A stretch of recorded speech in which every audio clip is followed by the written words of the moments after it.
안녕하세요. 저는 한때 대리운전을 하며 생계를 꾸려갔던 사람입니다. 주로 밤늦은 시간, 음주나 피로로 운전하기 힘든 분들을 위해 집에 안전하게 돌아가실 수 있도록 그분들의 차를 몰아서 목적지까지 모셔다 드리는 거죠. 저녁부터 새벽까지가 가장 바쁜 시간대인데 그만큼 밤을 지새우는 일이 많아서 체력적으로도 좀 힘든 편입니다. 이 일을 시작하게 된 계기는 간단했습니다.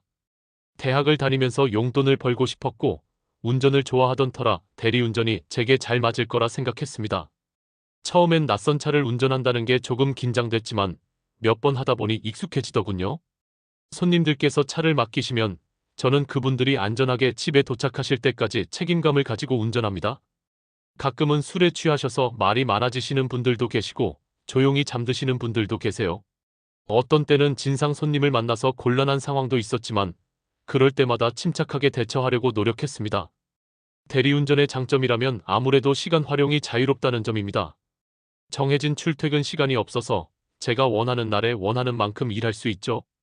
보통 앱이나 대리운전 업체를 통해 호출이 오면 그때그때 움직이는 시기라 부지런히 하시면 수입도 꽤 괜찮은 편입니다. 하지만 단점도 분명 있어요. 밤늦게까지 일하다 보면 생활 리듬이 깨지기 쉽고 낯선 곳을 찾아다니느라 내비게이션에 의지해야 할 때도 많습니다. 또 손님의 차를 운전하다가 혹시라도 사고가 나면 책임 문제가 복잡해질 수 있어서 늘 조심스럽게 운전해야 합니다. 저는 이 일을 하면서 많은 사람들의 다양한 인생을 보았습니다. 술에 취해 힘들어 하시는 분, 가족에게 전화하며 웃으시는 분, 혹은 저에게 고맙다고 따뜻한 인사를 건네시는 분들까지. 그때마다 제가 누군가에게 작은 도움을 드리고 있다는 생각에 뿌듯함을 느끼곤 했습니다. 물론 힘든 순간도 있었지만 대리운전을 통해 세상과 사람을 조금 더 이해하게 된 것 같아요. 지금은 그때를 돌아보며 제 20대에 참 값진 경험이었다고 생각합니다. 혹시 대리운전에 대해 더 궁금하신 분이 계시다면 언제든 물어보세요. 그럼 대리운전을 하면서 만났던 제 인연에 대해 이야기해 보겠습니다. 대리운전 아르바이트를 하던 중 그녀를 처음 만난 날입니다. 고급스러운 검정색 투피스를 입고 자동차 뒷좌석에 앉아 있습니다. 긴 다리를 우아하게 꼬고 고개를 숙인 채 휴대폰 화면을 바라보는 모습은 마치 영화 속 한 장면 같습니다. 차량에 다가가 조심스럽게 문을 열고 운전석에 앉으려는 찰나 목소리가 먼저 들려옵니다. 아저씨, 빨리 좀 가주세요. 네, 손님. 안전하고 빠르게 모시겠습니다. 우렁찬 목소리에 휴대폰에서 시선을 떼고 힐끔 쳐다봅니다. 그러더니 아저씨가 아님을 뒤늦게 알아챈 듯 미묘하게 표정이 달라집니다. 어머, 아저씨가 아니라 한참 동생뻘이네요. 태도가 사뭇 부드러워져 당황스러울 정도입니다. 괜찮습니다. 주말에 비까지 오니 충분히 짜증나실 수 있죠? 정말요? 얼굴만큼이나 성격도 좋으시네요. 호호. 좋게 봐주시니 감사합니다. 성남까지의 요금을 묻습니다. 3만 원입니다. 약간 장난기 있는 미소를 지으며 말합니다. 그래요? 그럼 5만 원 드립니다. 안전 운전 부탁드려요. 너그러운 배려의 미소로 화답합니다. 감사합니다. 그럼 운전하겠습니다. 환하게 웃으며 응수합니다. 말씀도 참 이쁘게 하시네요. 내 맘에 쏙 드는 거 아세요? 마음에 든다니 다행입니다. 이 동네에서 자주 술 드세요? 회사가 근처라 일주일에 한두 번은 마십니다. 그렇다면 제 연락처를 드립니다. 대리 필요하시면 언제든 연락 주세요. 좋아요. 자연스레 연락처를 주고받으며 대화가 이어졌습니다. 어라, 익숙한 번호인데요. 번호를 확인하던 중 전화번호 뒷자리와 중간 번호가 같다는 걸 알아챕니다. 손님 번호 중간 자리가 제 뒷자리와 똑같네요. 놀란 듯 웃으며 말합니다. 어머, 그러네요. 이런 것도 인연인가 봅니다. 호호. 그 순간 왠지 모를 묘한 끌림이 느껴집니다. 번호를 금세 외워버린 것도 그 때문일까요? 웃으며 말합니다. 내가 어딘가 홀린 것 같아요. 왜요? 만난 지 5분도 안 된 남자에게 번호를 주다니 이런 건 처음이거든요. 그만큼 잘 통한다고 느꼈으니 그런 거 아닐까요? 하지만 잘 통하면 더 곤란할 때도 있죠. 잘 맞는 게 뭐가 나쁘겠어요? 서로 잘 통해서 좋은 관계로 발전하면 됩니다. 호호, 말은 쉽네요. 나이 차도 꽤 날 것 같은데요. 남녀 사이의 나이는 숫자에 불과합니다. 그리고 손님 정말 아름다우세요. 어떤 남자가 싫다 하겠어요? 칭찬에 환하게 웃으며 장난스럽게 묻습니다. 그럼 20살 연상도 괜찮겠어요? 그럼요. 제 마음은 언제나 열려 있습니다. 요즘 사람들은 정말 대담하네요. 그녀는 고급스러운 향수 냄새와 단아한 외모가 매력적입니다. 무엇보다 우아한 모습에 어울리는 차분한 말투를 지닌 사람이었습니다. 대화를 이어가다 외로움에 대해 털어놓습니다. 요즘은 술만 마시면 외로워 죽겠어요. 혼자 사세요? 네, 사실 과부입니다. 3년 전에 남편이 세상을 떠났거든요. 3년이면 참 많이 외로우실 만도 하죠. 그녀는 갑자기 크게 웃었습니다. 어쩜 이렇게 내 마음에 쏙 드는 말들만 하세요? 정말 사람을 유쾌하게 만드네요. 이런 분위기에 용기를 내어 직설적으로 물었습니다. 솔직히 제 스타일인데 저랑 연애 한번 해보실래요? 깜짝 놀라며 말합니다. 아니, 내가 그렇게 쉬워 보였어요? 어떻게 그렇게 쉽게 그런 말을 해요? 그런 뜻이 아닙니다. 외로운 사람끼리 서로 의지하며 잘 맞으면 좋은 인연이 될 수도 있잖아요. 요즘은 서로 호감이 있으면 원나잇도 많이 하고 그날 만나 그날 사귀는 경우도 많다고 하죠. 기분 나쁘게 생각하지 않으셨으면 좋겠습니다. 그제서야 알겠다고 하고 넘어갔습니다. 당시에 저는 3년 동안 장거리 연애를 하는 여자친구가 있습니다. 여자친구는 성격이 불같고 성미도 급해 매일 싸우고 화해하는 일을 반복합니다. 그리고 결국 헤어졌죠. 한참 외로울 때였고 새로운 변화가 필요한 시기였습니다. 손님을 목적지까지 데려다주고 돌아오는 길에 전화번호 뒷자리가 머릿속에서 맴돌았습니다. 조금 전까지 나눴던 대화들을 정리해보니 뭔가 이뤄질 수도 있겠다는 감이 들었습니다. 더 솔직히 말하면 호기심이 컸습니다. 40대 여성, 벤츠를 몰고 혼자 살며 사회적으로 성공을 이룬 그녀는 과연 어떤 연애를 할까요? 그리고 그런 연애는 어떤 느낌일까요? 외로운 과부란 말에 순간적인 용기를 내었습니다. 실패하면 그만이지. 어차피 다시 얽힐 일은 없을 테니까요. 그래서 용기를 내어 전화를 걸었습니다. 신호만 가고 연결이 되지 않았습니다. 오늘은 걸렀나 보다. 쪽팔리게 괜히 전화했네. 혼자 산다고 쉽게 넘어올 줄 알았는데 생각과는 다르네. 아쉬워하며 전화를 끊습니다. 체념하고 돌아가는데 약 5분 뒤 전화벨이 울립니다. 어디세요? 상냥하고 맑은 목소리가 핸드폰을 통해 전해옵니다. 아, 아까 대리운전 기사예요. 기사 아저씨였구나. 그런데 무슨 일로요? 약간 당황한 듯 한편으로는 냉정한 듯한 음성이 들립니다. 좀 전에 제가 급발진해서 실수한 것 같아 사과드리려고요. 호호, 괜찮아요. 젊은 사람이 그럴 수도 있죠. 전 남자답고 보기 좋던데요. 정말요? 그럼 커피 한 잔 하실래요? 어머, 아직 안 가셨어요? 그럼 잠시 들어와 커피라도 하세요. 잠시 뒤 현관문을 열어주고 뒤를 따라 집 안으로 들어섰습니다. 거실로 들어서니 크리스탈로 만든 듯한 샹들리에와 아기자기 꾸며진 인테리어 소품들이 주인 여자 이미지와 너무나 잘 맞는 집안 풍경이었습니다. 집이 너무 멋집니다. 직접 인테리어 하셨나봐요? 네, 제가 하는 일이 인테리어 쪽이라서요. 하는 데까지 했는데 어때요? 정말 멋집니다. 지금까지 이렇게 예쁜 집은 못 본 것 같아요. 입가에 미소가 피어났습니다. 따뜻한 커피로 하시겠어요? 주시면 감사하죠. 편하게 앉아 계세요. 거실 한쪽에 놓인 소파에 몸을 기대니 푹신한 기분 때문인지 입가에 떠오른 미소가 쉽사리 사라지지 않았습니다. 아, 언제 저도 이런 집에서 살아보나 싶습니다. 그러더니 잠시 후 딸깍 소리가 들리며 방 안으로 들어갔다 나옵니다. 하얀색 실크 재질의 잠옷을 입고 나왔습니다. 뭐지? 그런데 자꾸 눈이 그쪽으로 갔습니다. 커피예요. 집에선 오랜만에 타는 거라 맛이 있을지 모르겠네요. 커피잔을 앞에 내려놓고 반대편 소파에 가서 앉았습니다. 순간 어디에 시선을 두어야 할지 망설이며 이곳저곳을 둘러보았습니다. 더우세요? 아니요, 그냥 긴장돼서요. 풋하고 웃음을 터뜨립니다.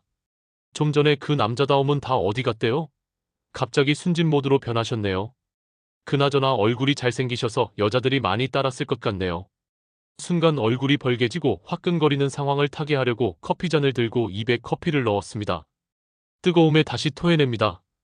어머, 뜨거운데 천천히 드세요. 갑자기 어리숙한 행동이 우스운지 그녀의 입가에서 웃음꽃이 사라질 줄 몰랐습니다. 근데 제가 그쪽보다 나이가 한참 많을 텐데요. 나이 차는 중요하지 않습니다. 어떤 사람인가가 중요한 거죠? 이럴 땐 또 남자답네요. 호호. 늦은 시간까지 이런저런 이야기를 하며 점점 가까워졌습니다. 그녀는 올해 45살, 저보다 15살 많았습니다. 저랑 나이 차가 이 정도인데 감당할 수 있겠어요? 아니, 그건 제가 할 말 같습니다. 15살이나 어린 남자 감당하실 수 있겠어요? 호호, 저도 처음이지만 기사님 정도면 한번 키워볼 만은 하겠어요. 저도 사모님 정도면 재롱떨 맛이 나겠습니다. 저 이런 기분 처음입니다. 남자가 날 이렇게 애태우는 거 말입니다. 이때다 싶어서 작심한 듯 묻습니다. 그럼 사모님 애인으로 저는 어떠신가요? 벌써요? 그래도 몇 번은 더 만나보고 결정해야죠. 아무리 생각해도 저한테는 너무 빨라요. 그럼 이렇게 하는 건 어떨까요? 서로 사생활은 터치하지 않는 선에서 필요할 때만 애인 사이로 지내는 겁니다. 눈동자가 흔들리는 게 보입니다. 생각해보세요. 우리가 살면 얼마나 산다고요? 하루라도 젊을 때 즐기며 살아야죠. 참나, 젊은 사람이 별소리를 다 하군요. 좋은 쪽으로 한번 생각은 해볼게요. 일단 오늘은 서로가 잘 맞는지 한번 맞춰보는 게 어떨까요? 사람이 왜 이렇게 성급해요? 웃으며 되묻습니다. 오늘 아니면 이런 기회가 다시는 안 올 것 같아서입니다. 호호, 그럴 수도 있죠. 사람이 한번 정신 차리고 나면 생각이 달라질 수도 있으니, 그러니까요. 지금 느끼는 이 감정에 최대한 솔직하고 싶습니다. 사모님도 그러시지 않나요? 결국 목적은 그거였군요. 호호. 미소를 지으며 고개를 살짝 돌립니다. 솔직히 말씀드리면 사모님도 그런 마음이 없으신 건 아니시잖아요. 근데 우리 아직 서로 이름도 모릅니다. 이름이 무슨 상관입니까? 중요한 건 우리가 통하고 있다는 겁니다. 뭐, 그건 그렇습니다만, 그래도 자연스러운 분위기라는 게 있잖아요. 그럼 지금부터라도 자연스러운 분위기 한번 만들어 볼까요? 참 재미있는 분이시군요. 저는 말만 재미있는 게 아니라 다른 것도 꽤 잘합니다. 그래요? 그런 말 들으니 갑자기 흥미가 생기네요. 장난스럽게 말하며 웃었습니다.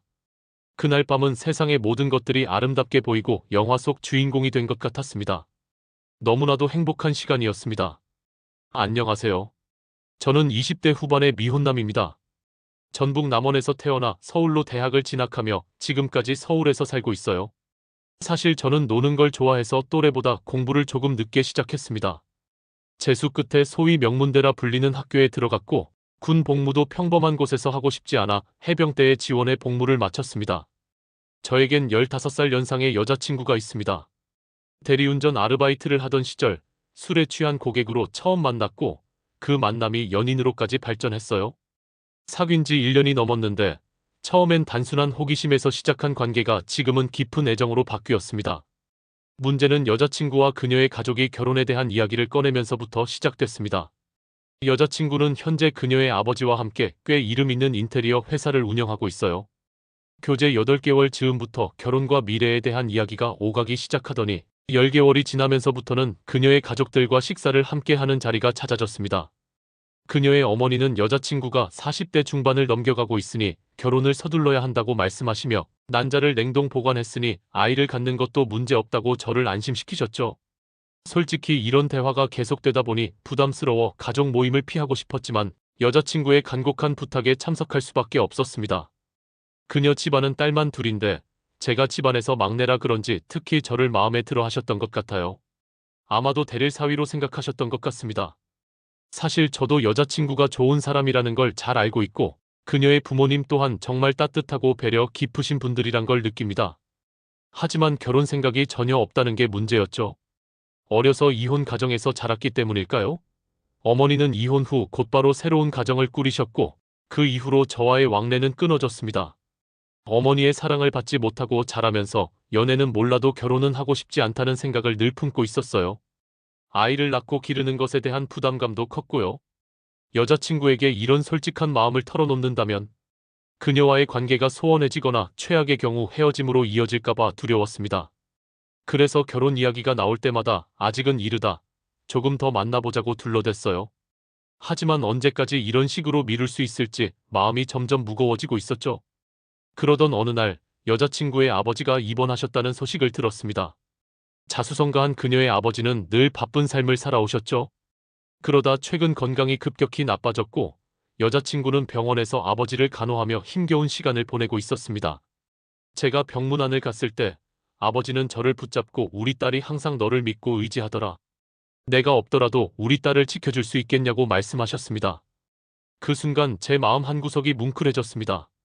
어릴 적 제가 느꼈던 결핍, 어머니와의 단절로 인해 스스로 만들어낸 결혼에 대한 벽이 떠올랐거든요. 그리고 여자친구를 통해 제가 얼마나 많은 사랑과 지지를 받고 있는지도 깨달았죠. 여자친구 가족의 관심이 부담스러운 게 아니라 저를 진심으로 받아들여주는 사랑의 표현임을 그제야 알게 되었습니다.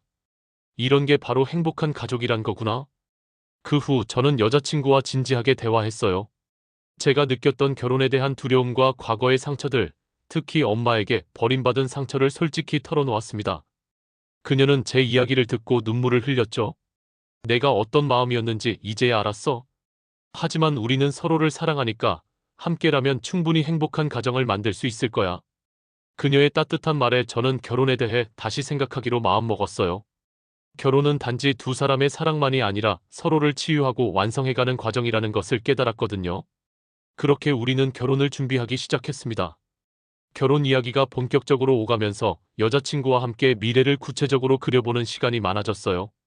그녀는 저와 함께 살 집을 꾸미는데 열정을 쏟았고, 저는 그녀의 인테리어 감각에 감탄하며 점점 설레는 마음을 느꼈습니다.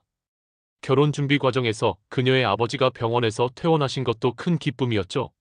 건강을 많이 회복하신 아버지는 우리에게 너희가 행복하면 나도 충분하다라며 웃어주셨습니다. 그녀의 어머니는 여전히 아이 이야기를 꺼내며 너희가 원할 때 언제든 준비는 되어 있다고 농담 섞인 위로를 건네셨죠. 결국 우리는 1년 후 결혼식을 올렸습니다. 결혼식 날 그녀의 아버지는 건강을 되찾아 밝은 미소로 축하를 건넸고 그녀의 어머니는 눈물을 보이며 우리를 축복해 주셨죠. 그런데 놀랍게도 연락이 두절되었던 저희 어머니도 결혼식에 참석하셨어요. 저 몰래 아내가 초대를 했더군요. 어머니는 어색한 미소를 지으며 너를 이렇게 행복하게 보내는 날이 올 줄 몰랐다고 말씀하셨습니다. 그 순간 어린 시절 느꼈던 상처가 조금씩 녹아내리는 기분이었어요. 어머니와의 재회는 완벽한 화해는 아니었지만 저에게 새로운 시작을 선물해 주었죠. 결혼 후 우리는 서로의 빈 곳을 채워가며 살아가고 있습니다.